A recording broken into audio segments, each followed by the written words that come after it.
A paz do Senhor Jesus Cristo esteja sempre contigo.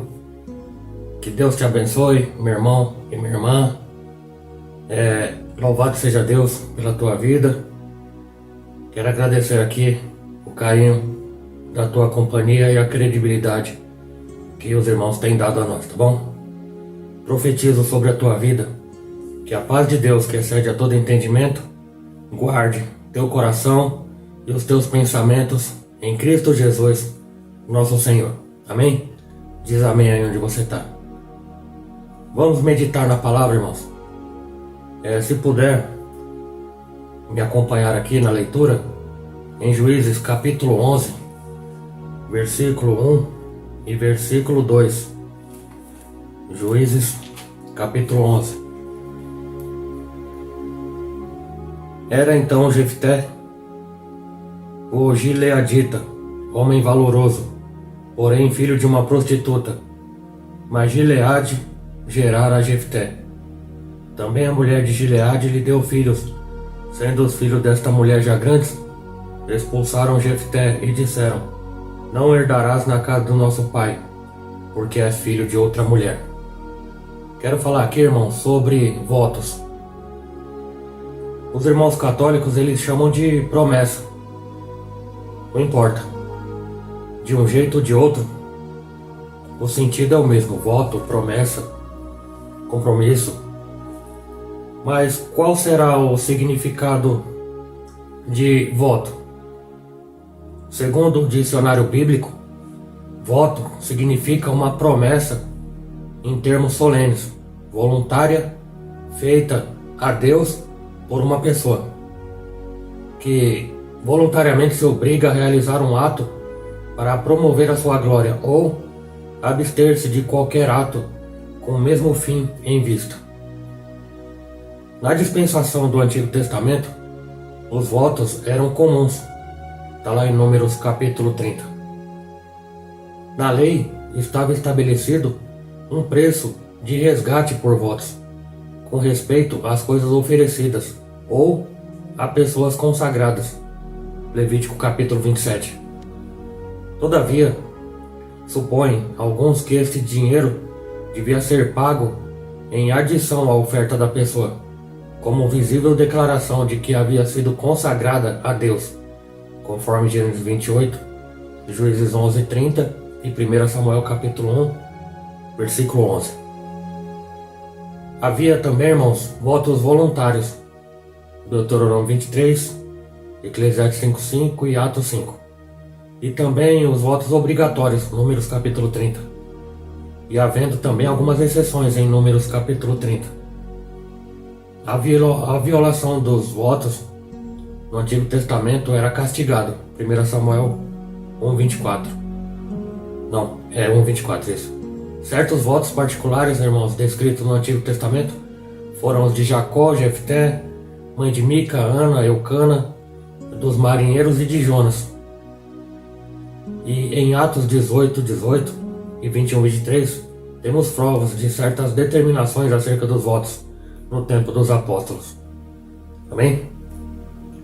Então, irmão, vamos à história na qual nós lemos aqui Jefté. Jefté era um homem, era um dos 10 juízes. 10 juízes não, um dos juízes do período caótico na terra de Israel. Não havia rei em Israel, porém cada um fazia o que parecia bom aos seus olhos. Por quê? Porque não havia rei. Vivia em Gileade, sendo membro da tribo de Manassés, Jefté.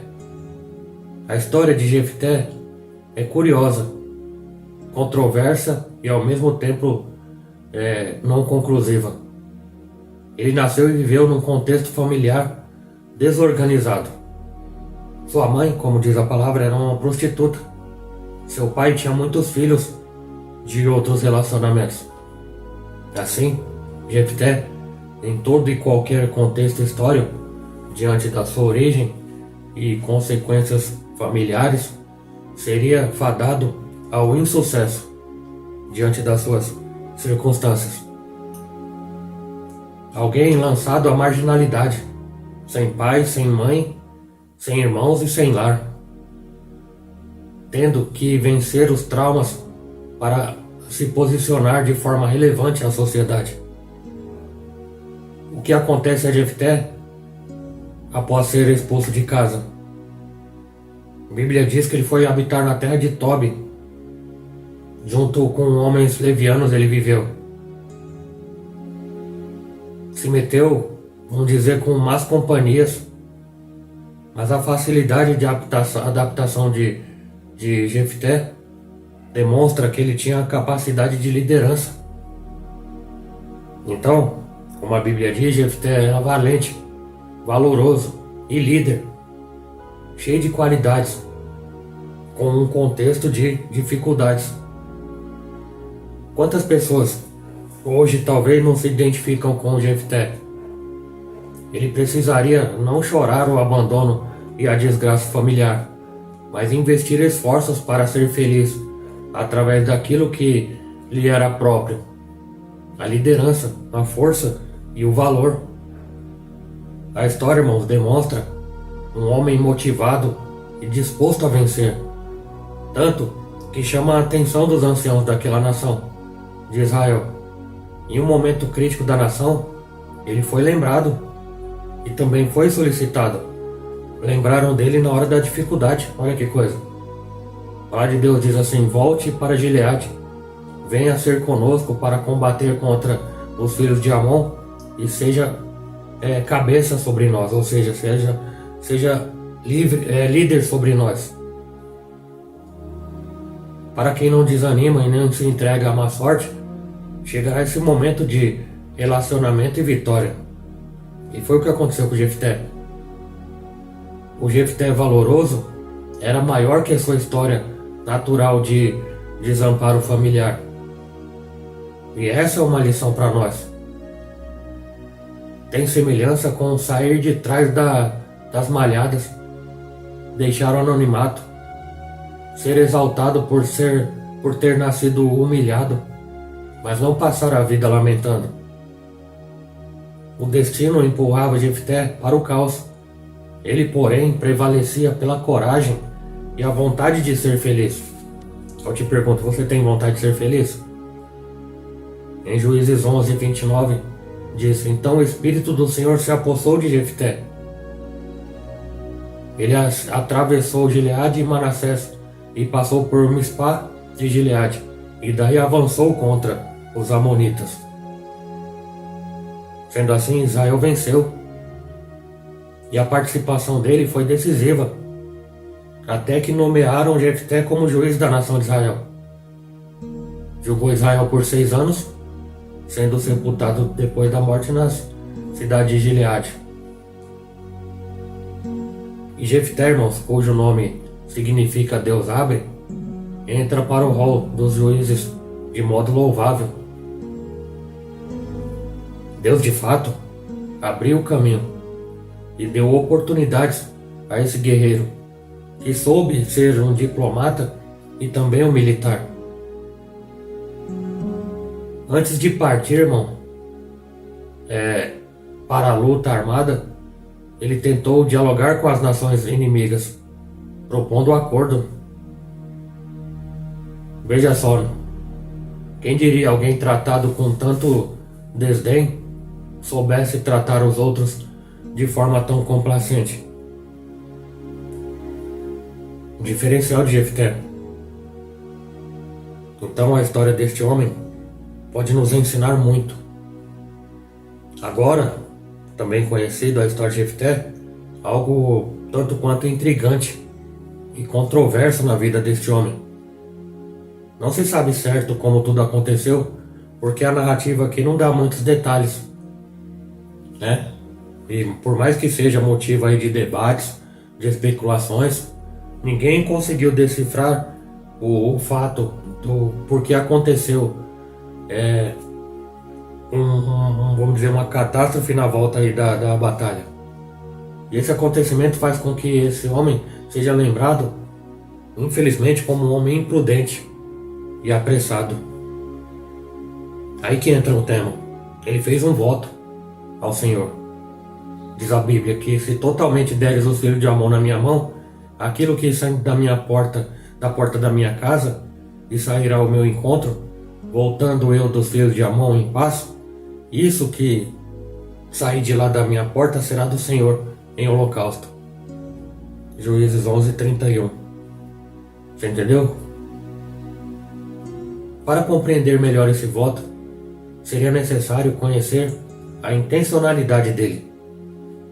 O que se passava na mente e no coração de Jefté? Falta de fé para ganhar a batalha? Gratidão antecipada por certeza da vitória? Ou imprudência? Lembrando que a batalha já estava ganha. Deus já havia confirmado a vitória. Então por que a necessidade do voto? Por que ele fez o voto? Seria um pouco de orgulho em não se conformar com o mérito divino e assim adicionar mérito ao homem, ao ser humano? A vitória seria por causa do voto ou por causa de Deus? Pensa comigo. Claro que Deus era com Israel, sem que fosse necessário o voto. Mas mesmo assim Jefté fez o voto. E imagine, irmãos. Imagine não, está escrito. Quem saiu primeiro pelas portas de Jefté? A sua única filha.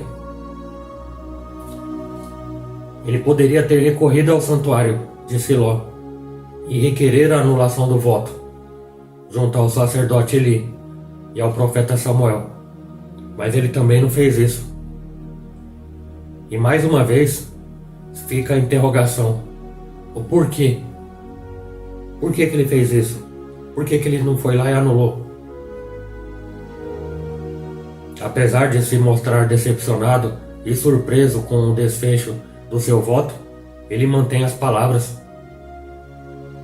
Abri minha boca ao Senhor e não voltarei atrás.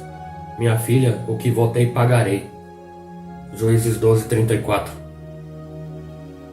Todo o dilema sobre o voto de Jefté consiste-se em... Basicamente, sua filha foi sacrificada, queimada no fogo como oferta a Deus, ou foi sacrificada e ofertada como forma de consagração, porque ela não conhecia homem algum, permanecendo virgem e trabalhando no templo em Siló. Esta alternativa faria com que a sucessão parentesca de Jefté fosse inexistente. Ao meu ver, é bem complicado confirmar uma ou outra alternativa, uma vez que o texto é confuso no original e também nas traduções. Porém, podemos levantar aqui hipóteses. Não é achismo, é hipótese, de acordo com o que nós lemos, considerando o contexto histórico da época. Primeiramente, irmãos, oferecer sacrifício humano era algo proibido pela lei de Moisés, sendo abominação ao Senhor. Levítico 18:21. Como é que Deus aprovaria um voto que fosse contrário à sua palavra, à sua lei? Deus não autoriza nada que seja contrário à sua palavra. Aí daí você pode me perguntar, se o sacrifício humano era proibido, o que falar de Abraão e Isaac? Ou talvez do próprio Senhor Jesus? Primeiro, Isaac não foi sacrificado. E em segundo lugar, o Senhor foi apontado ali um cordeiro para o sacrifício. E em segundo lugar, Jesus Cristo nosso Senhor, ele que é o próprio Cordeiro de Deus, o unigênito de Deus, ofertado como sacrifício em nosso favor. O seu sangue purifica o homem de todo o pecado. E absolutamente dentro do contexto prometido por toda a Escritura, não foi um sacrifício humano, foi divino em favor dos humanos. Hebreus capítulo 9. que trata a respeito do Senhor. Mas o que intriga mesmo é que a palavra usada para o holocausto no voto de Jefté literalmente significa olá em hebraico. Obra queimada, oferta queimada, aliás. A filha ofertada para o serviço no templo. Todos prefeririam que a história de Jefté não terminasse de forma tão trágica e triste. E por isso, que a segunda alternativa da filha ter sido sacrificada com a vida dedicada ao serviço do templo seria a melhor opção. Alguns argumentos sustentam essa hipótese. Juízes 11, 37. Disse a filha a seu pai Jefté: concede-me somente isto, deixa-me por 2 meses para que eu vá e peça pelos montes, chorando a minha virgindade com as minhas companheiras. E disse ele: vai, e deixou-a ir por 2 meses. Então ela se foi com as suas companheiras e chorou a sua virgindade pelos montes. Louvado seja Deus, né, irmão? Como é que alguém que está prestes a ser morta pede para chorar a sua virgindade? Não deveria ela chorar a sua morte? De que serviria a virgindade de um morto? Chorar a virgindade seria uma forma de lamentar não ter conhecido o varão em sua vida. Varão que biblicamente significa homem. Não suscitar descendência ao seu pai. Mas Jefté poderia casar novamente e suscitar descendência de uma outra semente. Chorar a virgindade pode se referir ao fato da filha de Jefté ser consagrada ao serviço do Senhor no templo em Siló e jamais poder conhecer homem algum. Você está entendendo, irmãos, as duas hipóteses que eu estou dando aqui? Teólogos, porém, afirmam que isso não procede, uma vez que o texto bíblico é enfático ao afirmar: saíam as moças durante 4 dias e todos os anos para celebrar a memória da filha de Jefté, o gileadita. E só se celebra a memória de uma pessoa que já morreu. Esse assunto, irmãos, é problemático, é instigante. A palavra celebrar aparece em algumas traduções como lamentar. Sendo assim, de ano em ano, por 4 dias, as moças virgens de Gileade celebram e lamentam a filha de Jefté. A realidade, irmãos, é que existem muitas especulações sobre o desfecho do voto de Jefté. E também há muitas especulações sobre o destino da filha dele. Mas vamos levar esse caso conosco como um daqueles grandes mistérios que só vai ser revelado por Deus naquele dia. Só lá que a gente vai saber. Talvez ainda por cima. Então, irmãos, muito temos que aprender com a vida deste homem aqui, que saiu de uma vida repleta de dramas familiares para reinar sobre um povo, mesmo o povo que o havia rejeitado. Jefté não se opôs a defender aqueles que ofenderam ele. Ele venceu as suas limitações e prosseguiu como um guerreiro valoroso. Mesmo sendo, irmãos, um homem vitorioso, em quem habitava o Espírito de Deus, ele cometeu um grave erro ao fazer um precipitado e imprudente voto. Voto esse que nós não estamos isentos também de errar esse erro. Ele contava que um animal saísse primeiro da porta de sua casa, uma vez que na antiga Palestina a maioria das casas tinha um celeiro à parte. E as pessoas se acomodavam no andar de cima. Isso nos leva a crer que ele esperava que saísse um animal de lá e não a própria filha. Mas Jefté, mesmo sendo um estrategista militar, ele não mediu as possibilidades. Grande lição para nós. Medir as possibilidades e, por que não dizer, medir as consequências também. Devemos sempre reconhecer as nossas limitações e confiar no Senhor para vencermos os inimigos. O rei Davi, ele sempre confessava: o Senhor é minha rocha, a minha fortaleza e o meu libertador, o meu Deus, o meu rochedo, em quem eu me refugio. Ele é o maior escudo e o poder que me salva. É a minha torre.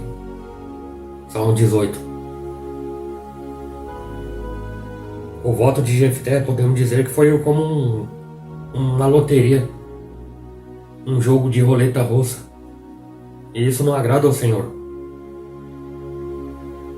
Nossos votos, irmãos, devem ser segundo a palavra de Deus, sobre aquilo que podemos cumprir e que sabemos que não ferirá a Deus, a nós e ao nosso próximo, e não será contrário à sua palavra. Aí alguém pode me perguntar: pastor, fiz um voto e não consegui pagar, não consegui cumprir. De fato, a Bíblia orienta que não devemos fazer voto e não cumprir. Não seja precipitado de lábios, nem apressado no coração em fazer promessa diante de Deus. Deus está no céu e você está na terra. Por isso, sejam poucas as suas palavras. Eclesiastes capítulo 5, versículo 2. O próprio Senhor Jesus nos ensinou a não jurar. Mateus 5, 33 e 37. Porém, se foi feito algum juramento precipitado, ou se o cumprimento do mesmo não seja de nenhum benefício, é necessário se arrepender, confessar o pecado e seguir-nos no caminho do Senhor. Pronto, só isso. A história de luta e vitória de Jefté, ao meu ver, não pode ser desprezada. Serve de ânimo para aqueles que vivem dramas familiares. E com certeza muitas pessoas estão sofrendo com dramas familiares no dia de hoje. Homem valoroso, homem que venceu as dificuldades, homem que venceu os traumas de infância. Imagina ter uma mãe prostituta. Eu tento imaginar as piadas que ele recebia na escola, na sua infância, até mesmo na sua juventude. O filho da prostituta, né? Bem ofensivo. E o pior do que isso, que era verdade. E não tem como fugir da verdade, da realidade, aliás. Uma história de superação de Jefté. Serve de exemplo para nós. Mas talvez de precipitação também. Dois extremos. O voto que ele fez. Deus já não tinha garantido a vitória? Para que fazer votos?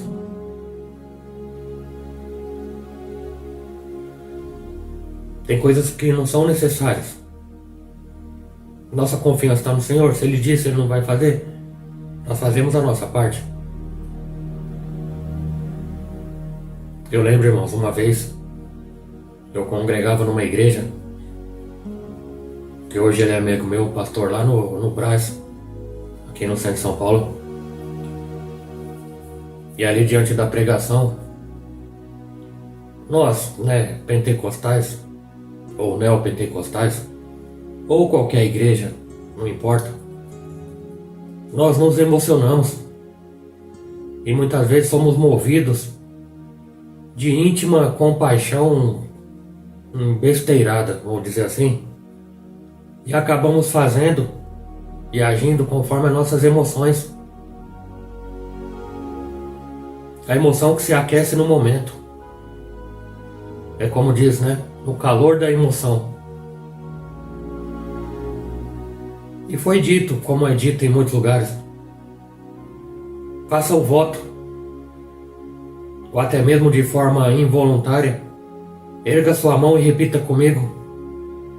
Toma cuidado, meu irmão, toma cuidado, minha irmã, porque eu caí nessa. Foi logo no começo da minha caminhada. Estou confessando aqui, sem problema, porque eu creio que meu testemunho pode servir para você. Erga sua mão, irmão, repita comigo. Aí ele disse lá as palavras e eu fui repetindo. Quando terminou a fala, eu vi que caí numa cilada. Que cilada foi essa? Eu fiz um voto de forma inconsciente, mas falei, e palavra lançada não volta atrás. Fiz o voto, acabou. Eu não tinha muito conhecimento que eu podia me arrepender daquilo e pedir perdão para Deus. Afinal de contas, nós estamos no tempo da graça. A misericórdia de Deus, irmãos, é muito maior. Quem diz que vai para o inferno se não fizer voto? Quem diz que vai para o inferno se não cumprir o voto? Quem diz que não vai para o céu quem não pagar o voto? Aí tá lá. Falei, repeti, não prestei atenção antes de falar. Tive que pegar o envelope. E eu propus algo no meu coração antes de dizer amém. Porque dizer amém, você está concordando com tudo que foi falado.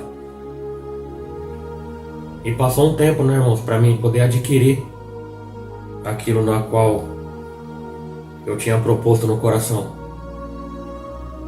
Passado alguns longos dias, eu consegui. Estava o envelope dentro da Bíblia e eu consegui o que eu tinha proposto. Coloquei no envelope, troquei de roupa, peguei o metrô e tô indo para a igreja. Um dia de domingo à tarde. Quando de repente, o trem lotado, o metrô lotado, um senhor olhou para mim.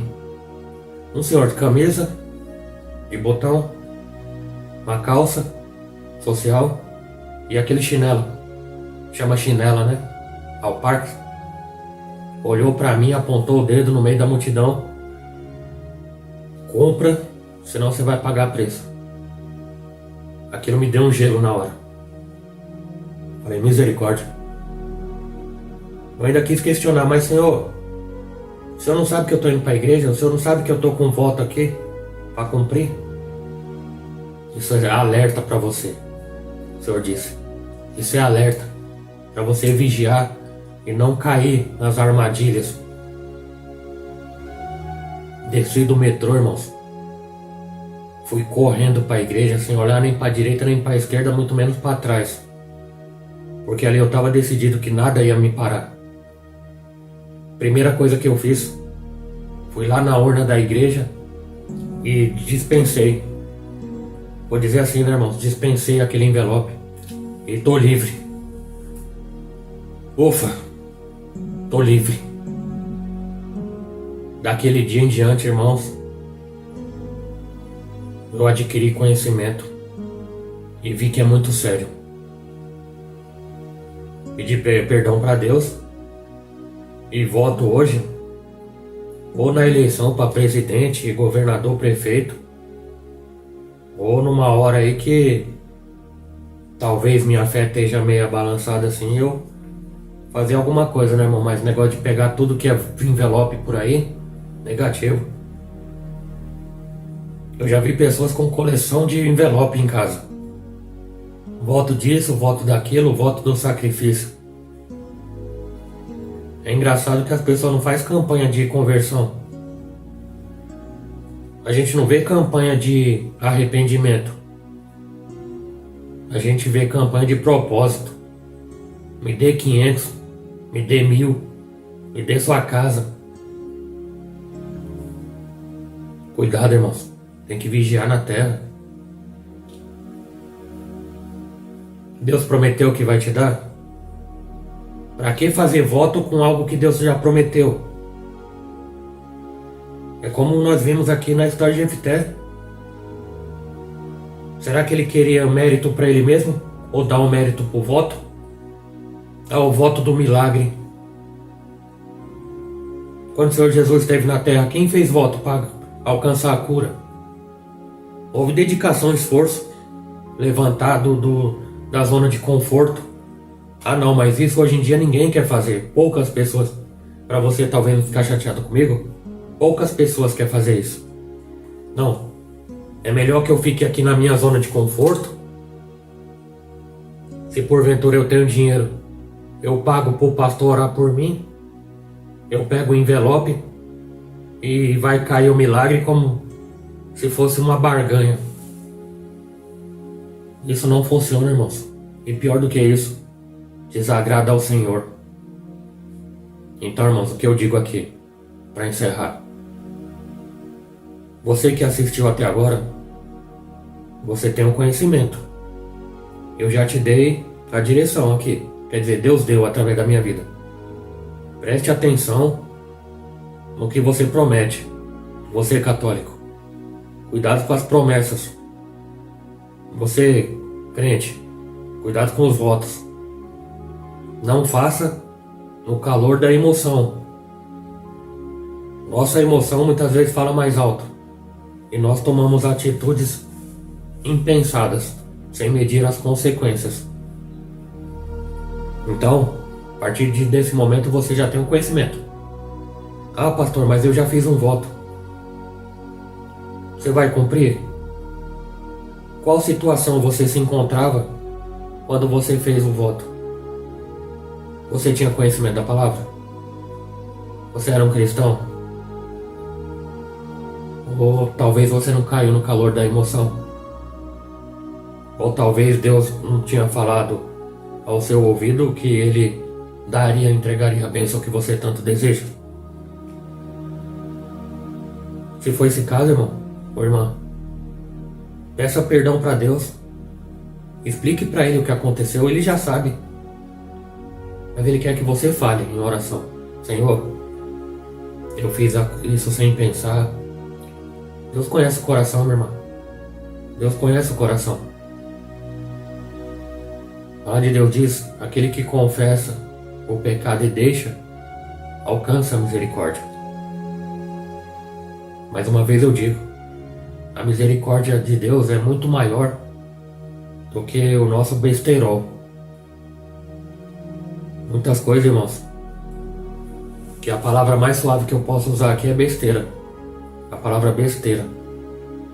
Da religiosidade, de doutrinas e obrigatoriedade. Outro dia, irmãos, lembrei aqui, um irmão ouvindo uma rádio. O que não falta é profeta de Baal nas rádios. Eu tenho um programa de rádio também, irmão, mas não sou profeta de Baal não, viu? Ô irmão, estamos aqui na campanha. Faça um voto de R$1.000 que a bênção vai chegar na tua vida. Aí a pessoa tá toda quebrada. A fé tá lá embaixo. Não tem nem R$100, não tem nem o do pão e do leite. E cai do voto dos R$1.000.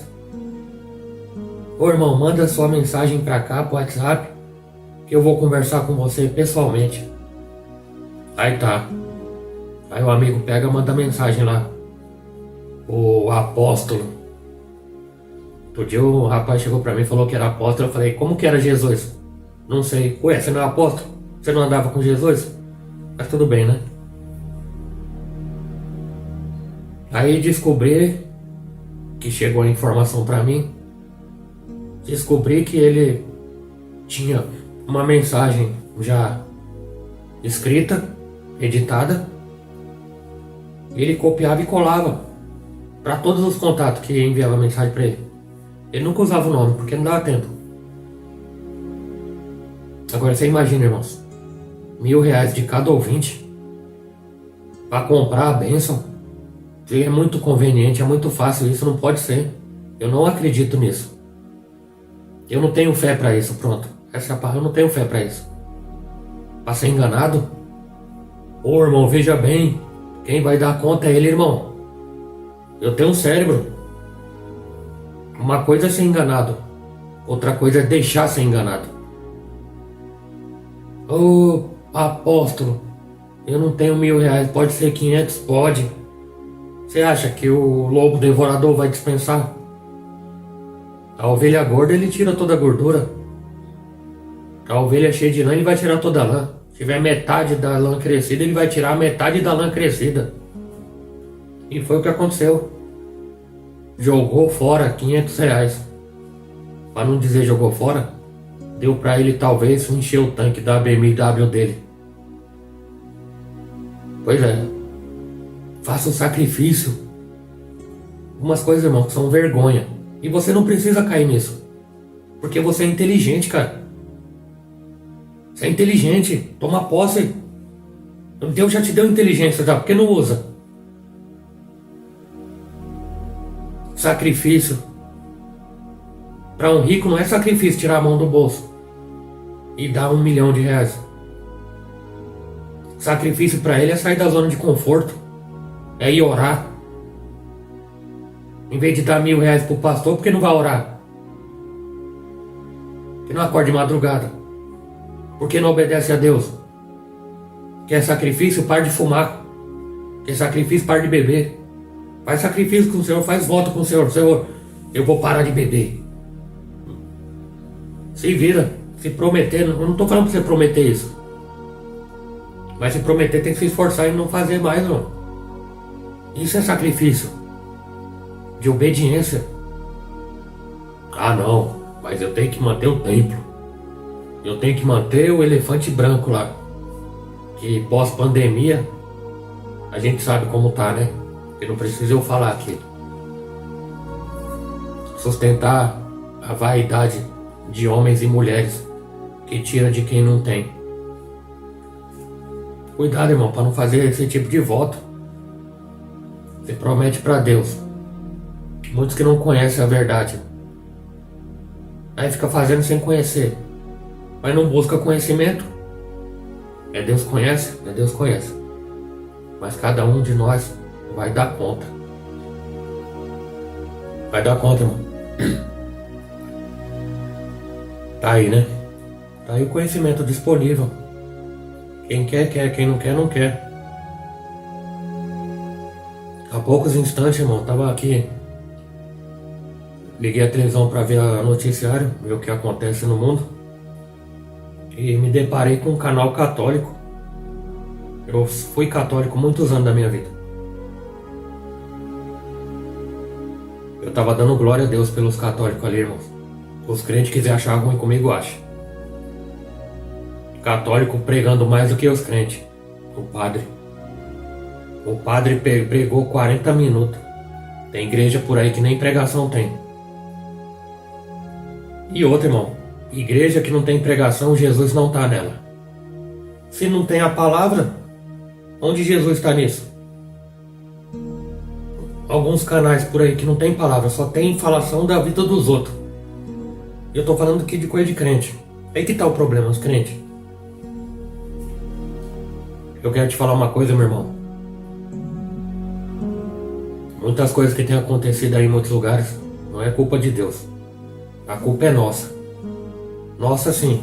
Eu como pastor e padres e quem for reverendos aí por aí. Muitas coisas que acontecem pela nossa própria imprudência. Insensatez. Jesus não tem nada com isso. Mas por que eu tô falando isso? Volte pro Senhor. Busca e procura uma igreja, irmão. Uma igreja séria. Ô pastor Fábio, onde o senhor congrega?